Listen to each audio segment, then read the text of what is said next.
All right, good afternoon. It's just noon, March 9th. You're at the Stanislaus Council of Governments Executive Committee meeting. Can we go ahead and do a roll call, please? Chair Condit. Here. Member Chiesa. Aye. Vice Chair Carr. Here. Member Swallen. Here. Member Hernandez. Mr. Chair, you have a quorum. Thank you, Shannon. Moving on to public comments. Members of the public may address the committee on any item not on the agenda. Comments shall be limited to 5 minutes. And Milt, I believe you have a card for public comment. Yes. Thank you, Chair. Milt Treeweiler, and I'm a lifetime Stanislaus County resident. And as public servants, you need to keep in mind that you need to be doing the best for our country. To do that, you need knowledge and reality, our county and our country.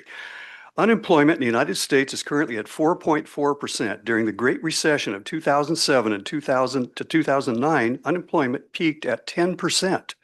I'm pretty sure you remember how bad that recession was. Predictions for U.S. unemployment following full robotic and artificial intelligence adaptation vary widely, ranging from moderately terrestrial increases of structural rates of 10 to 47% unemployment. Many experts are warning of the potential double-digit permanent high unemployment. Here's a breakdown of some of the projections, and there are a lot of them, and insights regarding the future scenarios.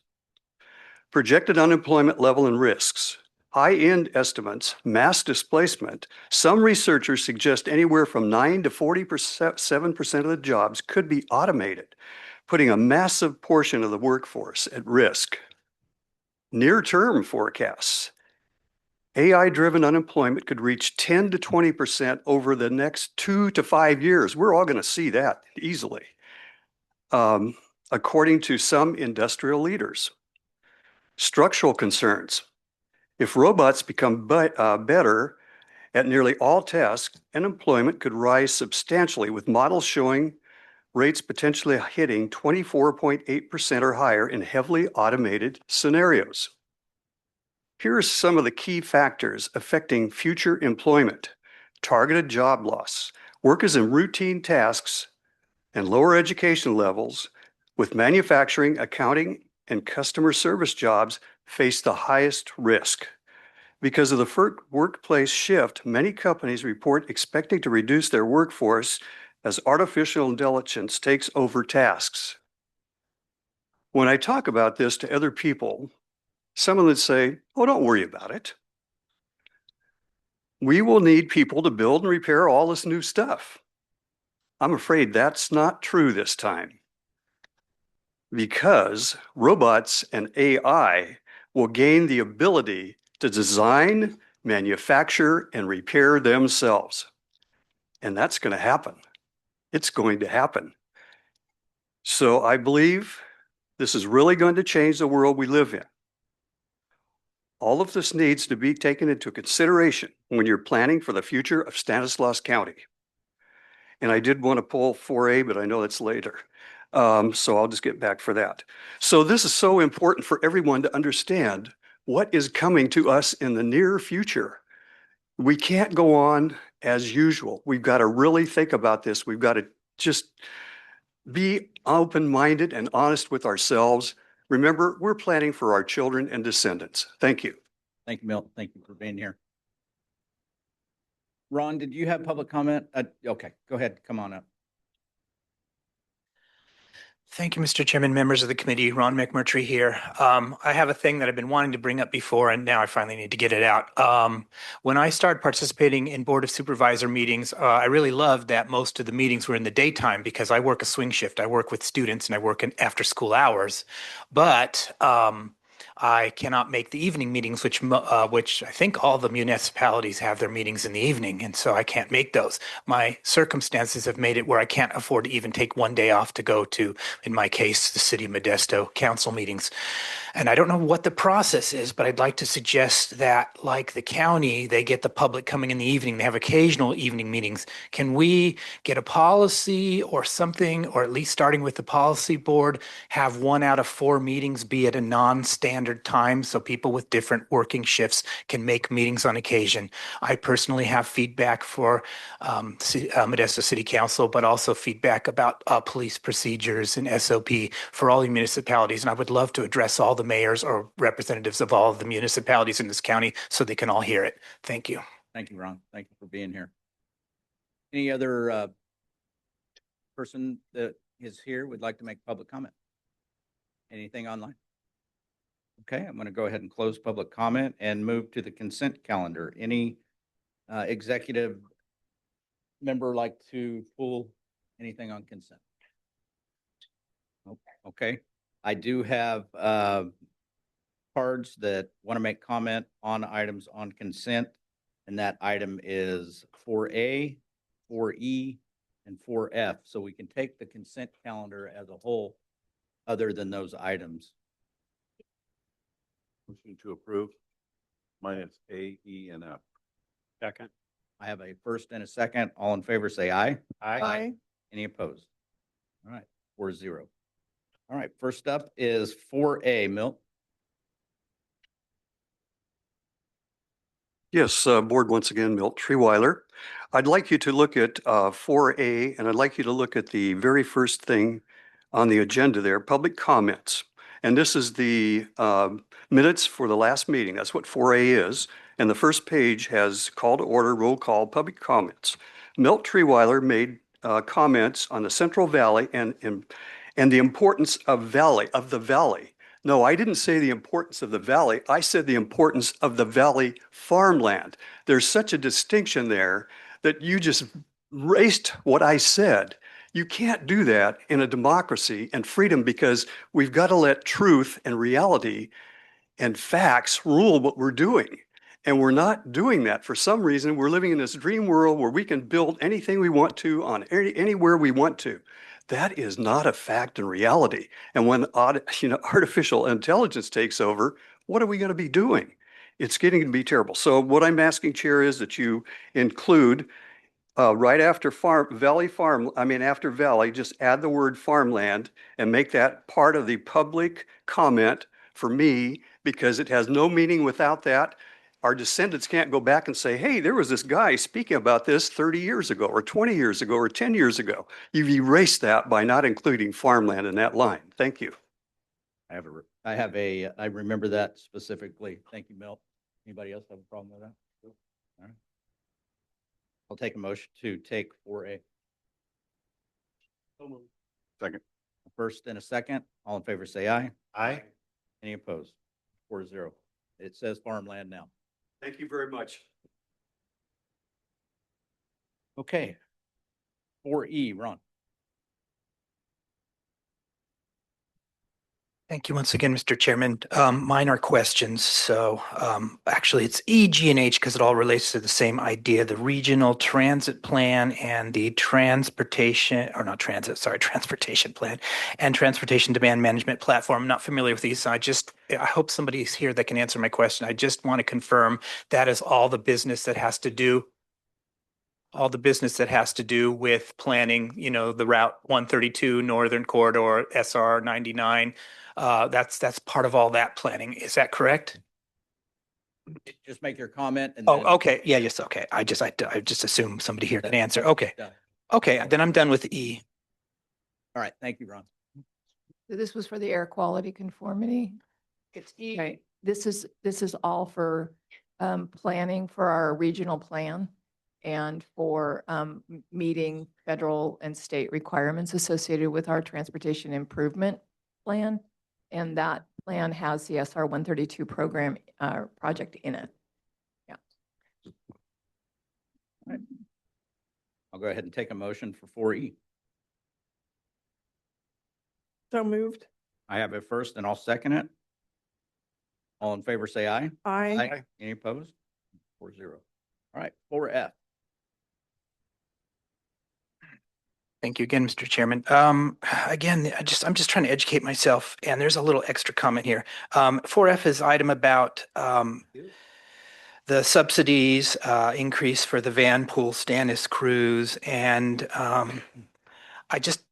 I was briefed a little bit about it. I just have further questions. And so again, would like someone, if they can, confirm what this program is. The way I understand it, it is for employees that work in the Bay Area, and that these are van pools for specific companies, and they are just transported there. And then I guess I'm assuming that this is cheaper than taking, say, Stan RTA to BART or something, that this is, this is directly to a company or plant or whatever, wherever these people work. And I do have a little bit of questions about that. Is the pickup point the same for everybody? I assume there's different companies contract this stuff. So I'm not clear about these little details. I know some of this is confidential, so I don't want that kind of detail. I just like how this works.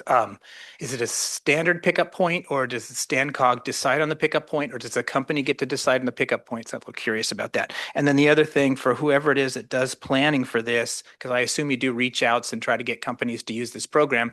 I noticed on the county agenda that Del Monte will be closing 2 plants in this county, and some place called Fresh Foods in Western Patterson. So we're going to have some major workforce shifting. And I don't know if the fact that some of these people can be diverted, but not many, can be taken into account and figured out how to, new employment or whatever. I don't know. I'd have little detailed questions. Anyway, thank you. Thank you, Ron.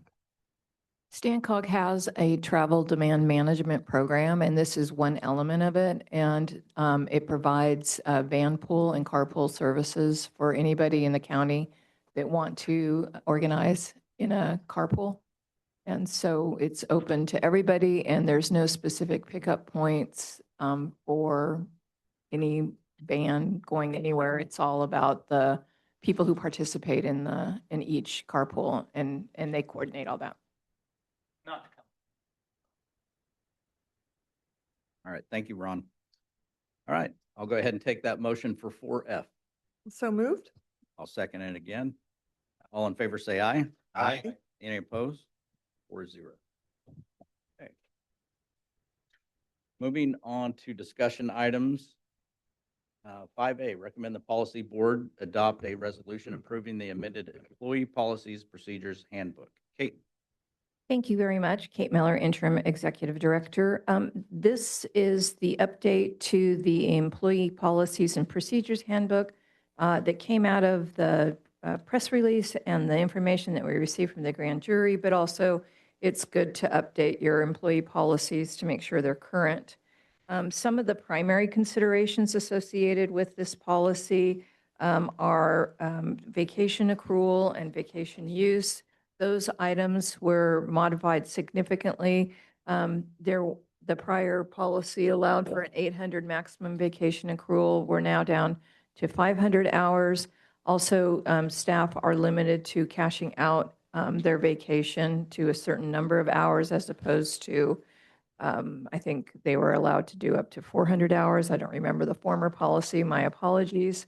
And this is going to help a lot with our budgetary considerations, because when somebody cashes out their vacation, whether it's because of separation or because they've requested it, it is a non-eligible expense for reimbursement under the fund sources that we have. There was also some changes to the performance evaluations, including instead of having an annual where everybody has a performance evaluation on the same date, we changed it to on their anniversary date. We also incorporated some of the changes that were part of the salary range, which is to limit salary increases to 5%, and not have an automatic cost of living increase. And instead, when the board does adopt the salary ranges, those would be adjusted based on several different factors.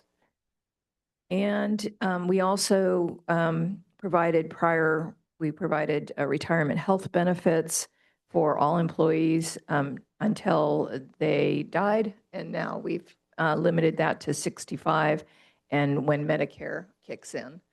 And then there were some, administrative revisions associated with sick leave, adding things for victims of violence, and then just a few other odds and ends. And with that, I'm happy to answer any questions. Any questions for Kate?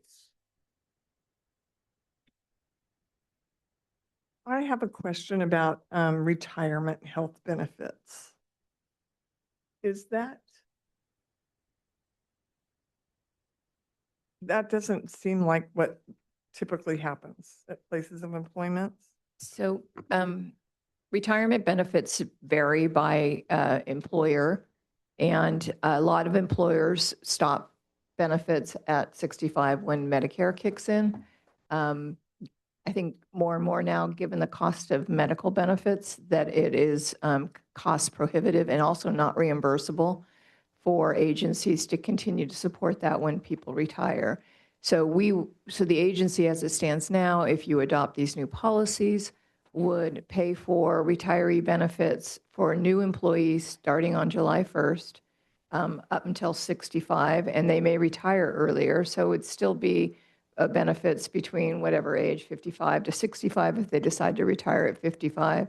And then for existing benefits or existing employees, they would still get the old benefit, but anybody beginning on July 1st would not. And they would then go transition into Medicare at age 65 instead of having the agency pay for it.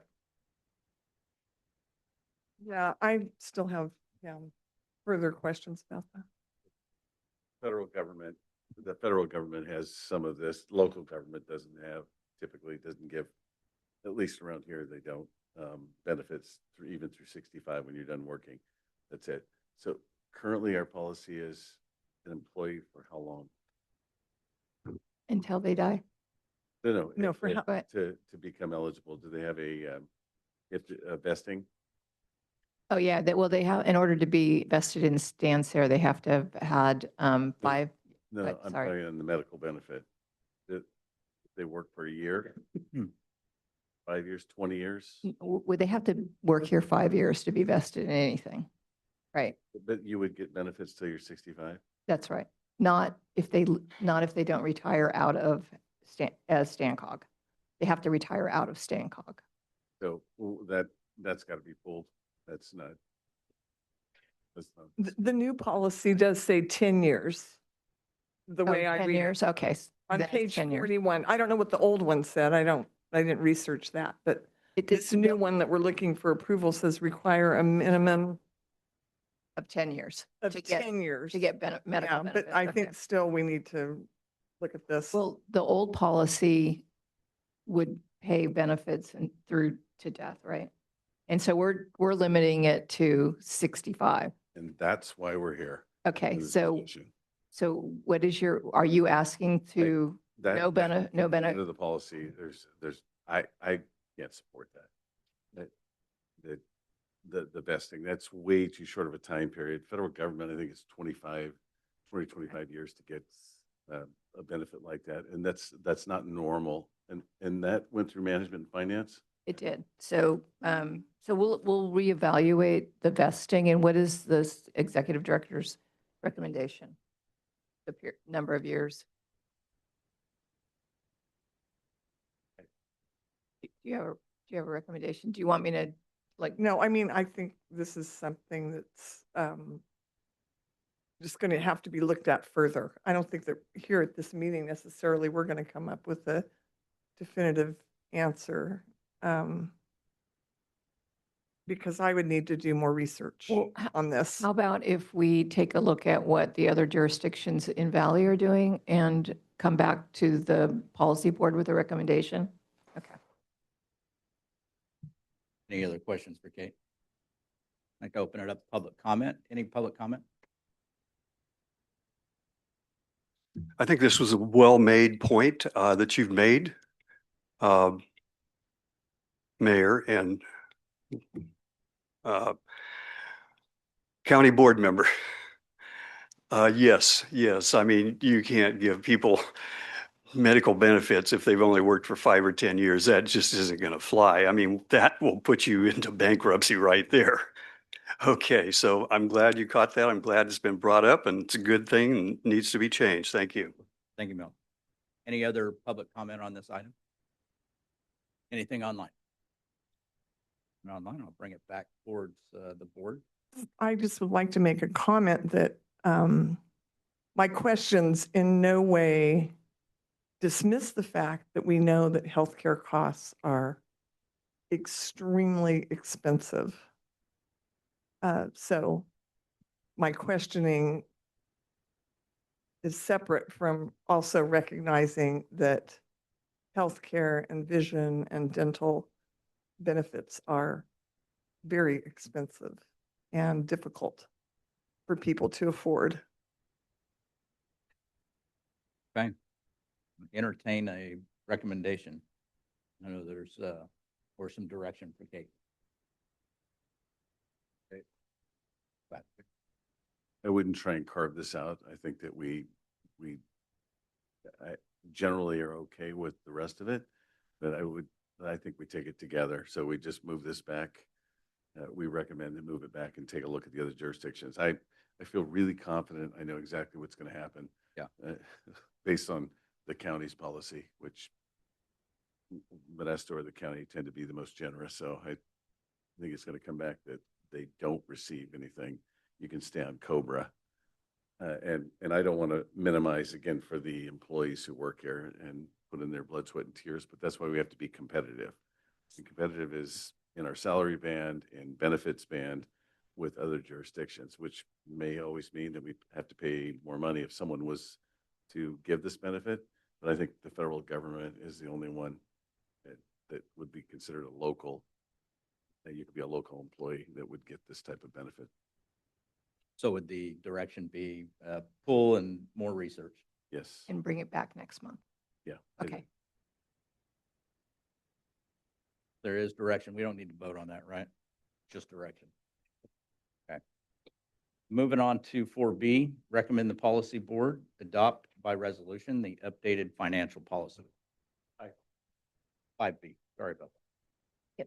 Kate Miller, Interim Executive Director. Amendment to the accounting policy similar to the employee policy handbook was part of the press release that this body sent out in response to the grand jury. And I would just note that this is a cursory revisions based specifically on directions that were given to the consultant to update Section 9 and Section 10. Section 9 had to do with travel and employee reimbursement and meeting expenses, and Section 10 had to do with credit cards. I also want to point out that Josie just handed out an errata memo that includes comments from the Management and Finance Committee. So the changes do on travel in particular restrict expenses. It creates an expense approval, travel approval process, and largely restricts expenses to the GSA per diem rates for meals and lodging. There's some specific requirements associated with rental car and mileage reimbursement. And then there's a new processes for approval. All approval has to be done by the executive director. All foreign approval has to be done by the board, the board chair, the full board. And then the Management and Finance Committee added language requiring that the executive director's travel expense be approved or request be approved by the board chair. So we've added that. And on the credit card expenses, it talks about making sure that receipts are added into, or that receipts are provided within 30 days. It limits spending. It also has added a policy to revoke credit cards for those individuals misusing it. And it also defines specific roles and responsibilities for cardhold supervisors and the finance department. Other changes that the Management and Finance Committee requested is further clarification regarding the last bullet point, which states leave with pay may be granted for required training. We checked in with the consultant and they advised that that they were referring to elected training. And so we eliminated it because I think if a person has decided to, say, pursue a college degree, on their own time, that's not time that the agency should fund. So that, again, was completely eliminated. Also, I would just say that the member from Turlock of the Management Finance Committee requested that we just add a limit on credit card expenditures. They said that they would provide their policy, and we did not receive it. But that was just a comment. It wasn't something that was specifically directed by the entire committee. And with that, I'm happy to answer any questions. Questions for Kate? Peter? Here's a broad question. There is no board member that I know of that's ever had a credit card, right? That would, so it should be expressly prohibited in our policy that board members, I think, should go through the same chain of command. That would be one. And then the second question, the actual question about the federal GSA per diem rates for meal and lodging. So typically when we go to the Regional Policy Council, a DC trip, there's the host hotel. And I've never known what the rates are. Do those qualify? There's specific comment in there addressing that. There is. Yeah. I have a question. Go ahead, Mayor. This is a lot, and I obviously didn't get to look over the addendum. But I guess the overall question is, do we have any policies that require pre-approval before trips? Everybody's pre-approved, and the executive the executive director has to be pre-approved by the board, the chair. Okay. Or is it? Yeah, because I know recently the city of Modesto not completely, we had tight policies already, but they are really tight now. And it goes through like multiple layers for things, for any trips or travel, hotels, whatever, to be approved. So I think it would be good that everything goes through not just one person for any particular. So Approval? Finance has to approve that the funding exists. The supervisor has to approve it. The executive director has to approve it. And for the executive director's travel request, the board chair also has to approve it. Uh-huh. Any foreign travel has to be approved by the board. Okay, thank you. Any other questions for Kate? All right, I'm going to open it up for public comment. Any public comment on this item? Anything online? Okay, I'll bring it back to the board. And this is a recommendation, recommend the policy board adopt the resolution. And I'll go ahead and entertain a motion. Make that motion. I have a first. Second. I have a question. So this is going to the policy board. This is going We're to, just voting to send it to the policy board. Got it. Addition with the addition of your policy board members. policy boards. So it's not just you, it's all, the whole policy Full board. policy board. This is to save me from myself. Oh, please. Okay, I have the first and I have the second. All in favor, say aye. I Any opposed? 5-0. Okay, moving on to 5C, the draft policy board agenda. Everybody have a minute to take a look at that if you already have it.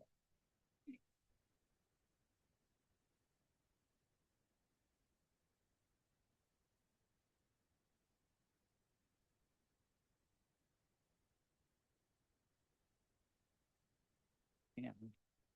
Unless somebody has questions. The only thing, just for clarification, that I noticed that is on this, that is not on today's agenda is 6C, to ratify the interim executive director's contract. That's additional. And then 6F, is that correct? So just 6C and 6F are. Yeah, added. and I can summarize that because the new executive director will be starting on March 30th. My contract needs to be amended to reflect the new work that I'm doing. And I've provided the summary of my proposal to Chair Condit, and Monica will be presenting that item, and she's not here right now. So that's the reason why it's not on there. I'm happy to summarize it, but basically. No, that's all right. I just was clarifying Yeah. what is not on today's, Right. that is on the new one, and I just noticed 6C, 6F. And then there's a different title for 6G. And is everything else the same?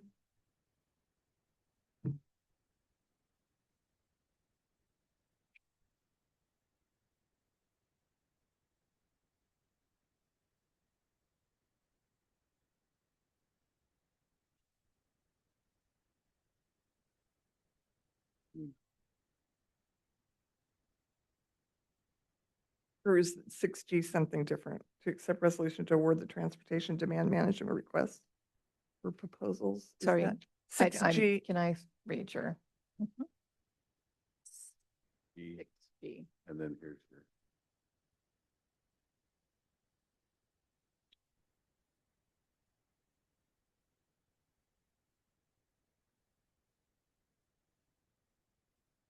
Oh, and then 7C and It's different, 7D it's are a new. different item now. Oh, it's So, different? Okay. yeah, this is for the travel demand management. Um, Hmm. And it, you know what, I haven't seen this. There's some language issues on this that need to be corrected. I apologize. It should just be motion to accept resolution to award the transportation demand management contract.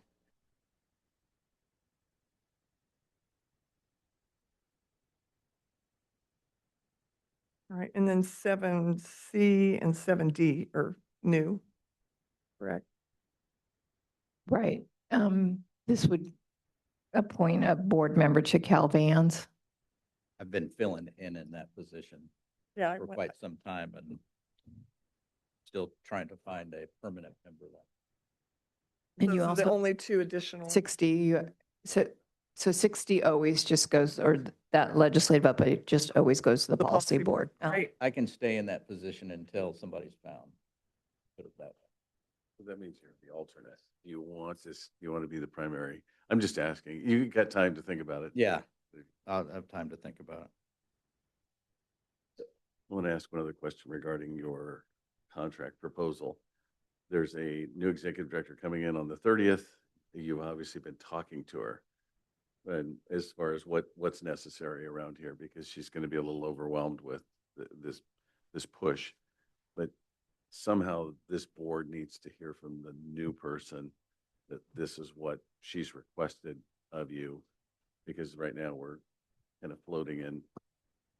Does that make sense? Yes, makes complete Or at sense. least have the chairman speak with her, Yeah. if that's okay.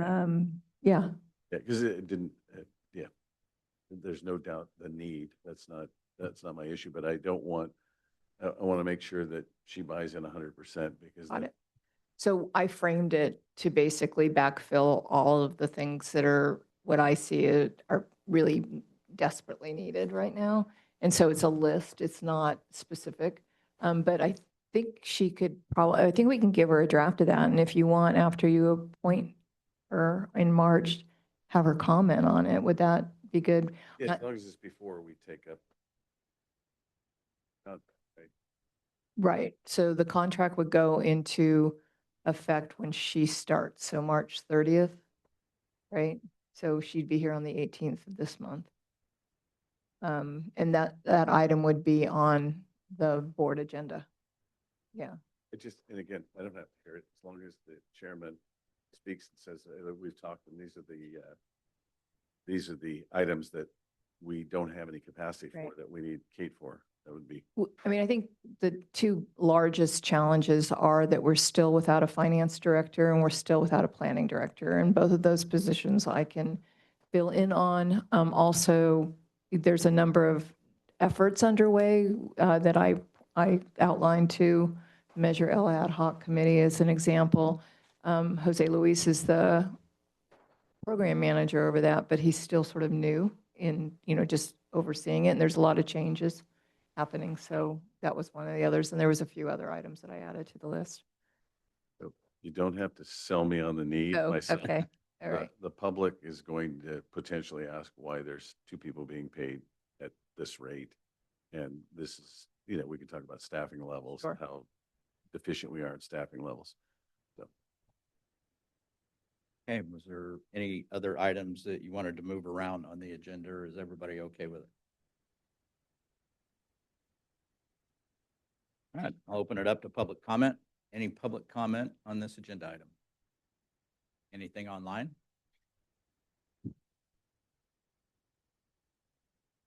All right, moving on to the interim executive director report. Thank you. Staff has been very busy facilitating the fiscal year 26, 27 congressionally directed spending requests and community projects. Stan RTA submitted to both Senators Schiff and Padilla for their operations and maintenance facility and zero emission buses. And the city of Patterson submitted a request for $5 million for Sperry improvements. We provided support letters for those. Excuse me. The first meeting of the Measure L Ad Hoc Committee was last Friday. During the meeting, staff and members of the committee identified areas of improvement and framed an approach moving forward. The next meeting is scheduled for April 17th. Caltrans Acting Director Dina El Tawanzi is expected to be confirmed at the March 17th Senate Rules Committee hearing. StanCog has sent a letter in support of Ms. El Tawanzi, signed by Chair Condit. And finally, staff members Shannon Silva and Naisha Banks, both recently promoted to their positions of HR Manager, Board Secretary, and Contracts and Procurement Specialist, respectively, spent last week with NBTA, Napa Valley Transportation Authority staff, who provided them with a complete overview of their new roles. NBTA will also host Jose Luis Caceres in April, so StanCog can receive a comprehensive overview of how NBTA manages its measure, which is very similar to Measure L. So I thought that would be a good thing for him to do. And with that, I'm happy to answer any questions. Questions for Kate? Moving on to member reports. Any member reports? Yes, sir. If I could really quick. Stan RTA, I saw that they have a potential shortfall. I think they need to, they'd like to have, even if it was during public comment, but I think that's an issue the board needs to hear about because it could impact routes and the amount of routes they're doing right now. I wanted to let you know, Rosa Scutia-Braden and myself went to Sacramento last week with the Regional Policy Council to meet with our Valley delegation. Again, lots of issues, but it really comes down to, we're talking about a lot of the items, air conformity, our regional transportation plan, SES. And then I had one question that, because I came and left, apologies, at the last meeting. I know I was speaking at another event, but the finance director position, we hadn't gotten the salary band. Has that been straightened out? So Shannon is working on a survey looking at all the other Valley COGs and local jurisdictions, specifically, I think, the city of Modesto and Stanislaus County. She has two different, more additional categories to look at. But just so that you know, we're definitely within the high-low of those Yeah. survey that we've received. And then we've listed the position with a pretty large range. I think my challenge is whether or not we're going to be able to find somebody with the cap that we have. And so maybe we have to come back to this body and ask for their consideration on that. I wasn't there, but Rosa Scutia-Braden had given me a little bit of background. There was the engineer's position and something else. And I could find the city of Modesto and Stanislaus County. The bottom end of the band was right on the top end of the band. Ours was well, not on the finance director, but on the engineers. We have 5 steps, which are 20%. I can't speak exactly for Modesto, but ours at the COG was 25%. So the high end was just a little bit better on all of them, but they looked like they were, I know your 9% seemed to work out pretty good for the local. I didn't look at the finance director, and I would tell you, if we're recruiting for someone in this organization, number one position should be a finance director, and regardless. And this is now literally like 3 years without, we've been kind of floating through the wind, and we got to make a concerted effort and get that done as quick as possible, or at least get it out in recruitment. May not get qualified candidates, but we need to get it out. So just a thought. And it's totally my bad for leaving the last meeting early. I'm sorry. All right. Any other?